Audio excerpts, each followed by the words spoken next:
Jeffries, very strong words from Zoe Lofgren, from Adam Schiff. They're accusing the President of the United States of abuse of power, high crimes and misdemeanors. Zoe Lofgren saying that he failed faithfully to obey the laws of the United States and the Constitution. Adam Schiff, the lead House manager, saying that the President of the United States, in his words, is an imminent threat to our democracy. They didn't mince any words at all. They still have another 3 hours to go. No, and beyond the interpretations and beyond their arguments, there are the facts that they laid out, which were accurate. I mean, the facts are that previous chairs of the House Intelligence Committee had, Republican ones, had held their hearings behind closed doors with the same basic rules that Adam Schiff held these hearings. And the facts are that the stonewalling, the denial of documents, that we have seen from the Trump administration, just as a matter of factuality, is way beyond anything we saw from any previous president, including two previous presidents charged in impeachments with obstruction of Congress by Richard Nixon and Bill Clinton. Let's talk about this, though, if we can, with a couple of the legal experts we have here. Shan, you're new here. Let's ask you. When they say that the Trump administration has just done a blanket rejection, and you can't even compare it to Nixon and Clinton. Explain what that means, and do you agree? I agree. They're trying to lay the foundation for what they expect is coming up. All these attacks on process, they want to preemptively do that. But I'll tell you one thing, the lack of trial lawyer experience is being the show a little bit.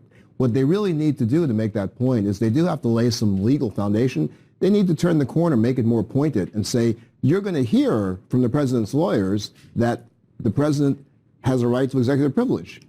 When they tell you that, I want you to remember what I'm telling you. He's never invoked it. They need to point it to them that way, put them in a box so they have to react to them. They got to lay this foundation, but hopefully later tonight they'll turn the corner and make it a little bit more pointed. And Kerry, we've also seen, I mean, the president's counsel, White House counsel, Pat Cipollone, went to the floor of the House earlier this week and lied. He said that none of the Republicans were allowed into that hearing room for the deposition, just factually inaccurate. All the members, Democrats and Republicans, of three committees were allowed, including, I think, 48 Republicans. Right. I mean, so we'll see tomorrow. It's interesting. I don't think that the White House lawyers and the lawyers defending the president actually have to take an oath before they appear tomorrow. And I think that frees them up a little bit to potentially do the same type of thing. But what I really thought the takeaway from the last few hours was the case that the House managers were trying to make in terms of if the Senate doesn't accept this article on obstruction, it will fundamentally, they're arguing, change the country. It will change how the branches work together. It will change whether a president ever has to answer questions or subpoenas to Congress, and it will change the foundational balance between these branches of government and whether or not a president ever can be held accountable. And I think that was the main point that they were trying to impress upon. The Democratic House managers, they have another 3 hours tonight to finish up. They've had 24 hours over 3 days. The Republican White House lawyers will start tomorrow morning. This is really their last opportunity to try to convince, let's say, 4 Republican senators to support a resolution that would call for witnesses. And sort of who does the duty, sort of the cleanup duty, the closing duty? We've heard from Adam Schiff today, Hakeem Jeffries, in emotional, presentations, I think, all afternoon and into the evening. So we'll see who comes up. It'll probably be Schiff. I mean, he's the impeachment manager. He's got a couple of more hours. This is their last bite at the apple. I do think, as Kerry said, they are trying to set up this whole idea of this is a precedent you are setting, not only in terms of the relationship that the executive branch has to Congress, but also what a president is allowed to do, right? Is a president now allowed to call on a foreign country and say that this foreign country or foreign leader can interfere in American election? What does that mean for American democracy? So they're trying to make the stakes very big. And Jamie, before they got to the obstruction charges, the Article 2, in Article 1, they were talking about the threat that they say President Trump poses to national security. I want you to take a listen to this one part where they played a tape of Senator John McCain, the late Senator John McCain, Republican, and of Arizona, and how he talked about the importance of Ukraine as a counterweight to Russia. One American, a war hero and statesman who is no stranger to this body, recognized the threat posed by Russia's invasion of Crimea, Senator John McCain.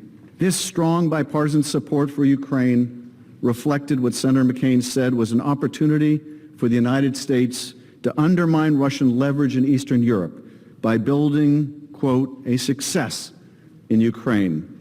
Senator McCain outlined this vision. Putin also sees, here's this beautiful and large and magnificent country called Ukraine. And suppose Ukraine finally, after failing in 2004, gets it right, democracy, gets rid of corruption, economy is really improving, and it's right there on the border of Russia. And so I think it makes him very nervous if there were a success in Ukraine in bringing about a free and open society and economic success, which is not the case in Russia, as you know, which is propped up by energy.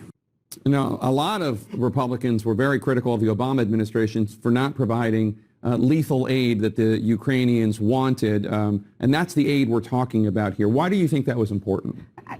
It was clearly important on the issue. He spoke to exactly what was going on, but I think it was important on a completely different level, and that was John McCain, someone who has gone up against Donald Trump, someone who you have to wonder today, what would John McCain be doing and saying? How did the Republicans, Lindsey Graham, react to seeing that? So I think it was both substantive, but it had an emotional impact on them. You notice that Congressman Schiff has said repeatedly, have some courage.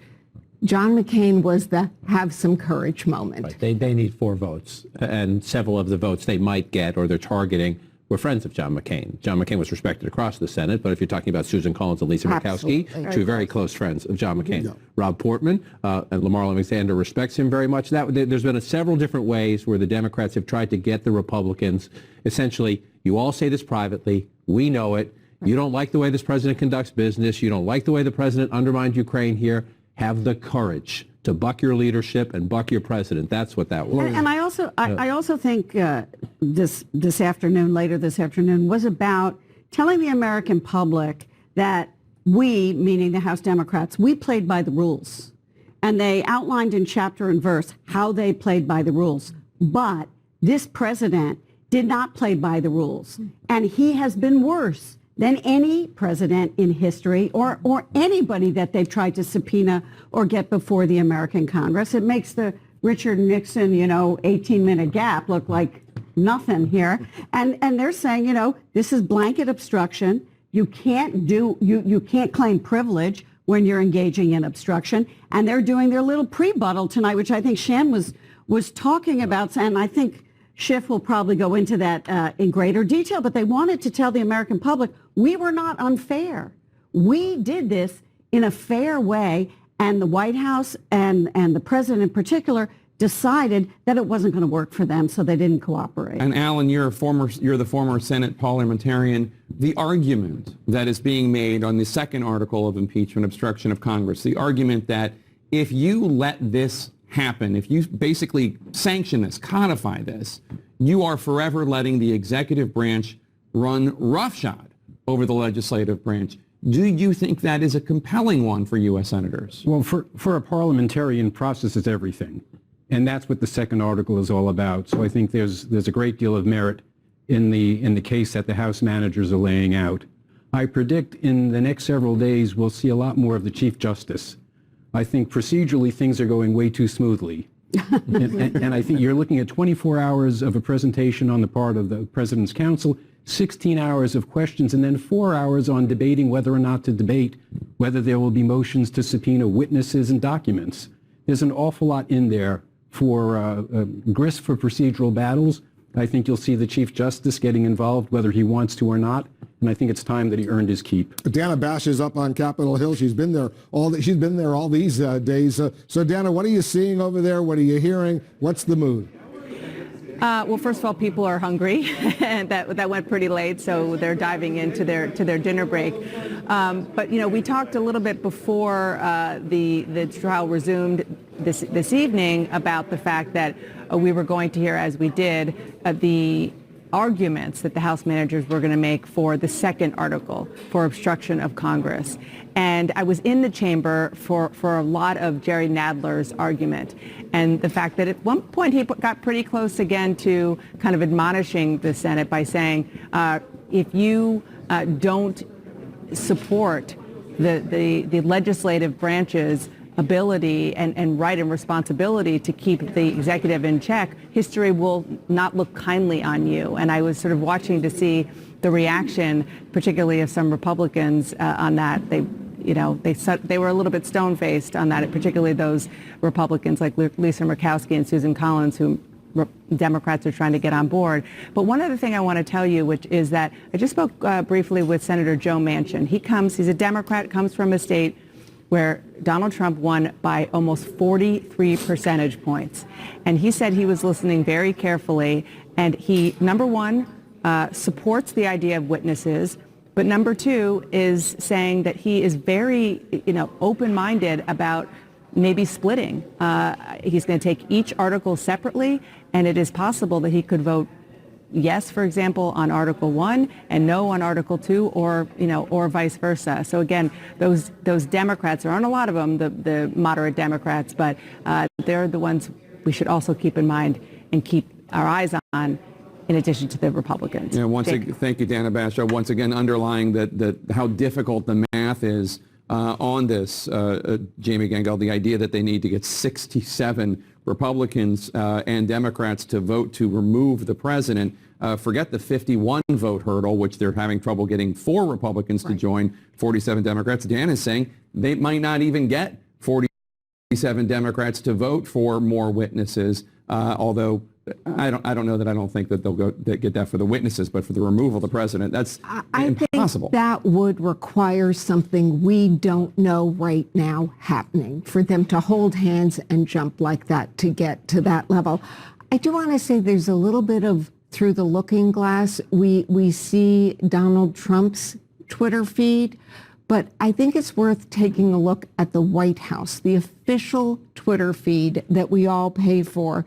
And they're already putting on their case, including saying that President Trump has unequivocally denounced foreign interference in our elections and accepted the conclusions of the intelligence community, except I think we all remember, Russia, are you listening? Forget that. How about when he's in Helsinki, he stood next to Putin and said that I don't know why Putin would lie to me. He says it was Ukraine. Not only that, China. when he was standing next to Putin saying he believes Putin, he by name, he mentioned the director of national intelligence, Dan Coates. Now former, a former U.S. senator, a former U.S. ambassador, but he mentioned Dan Coates by name. Can you imagine? We were there. You and I were there in Helsinki when he did that. Basically saying that he trusts Putin more than Dan Coates, more than his own director of national intelligence. That is telling, though, that a taxpayer-funded Twitter feed by the White House to counter that. They saw that today, and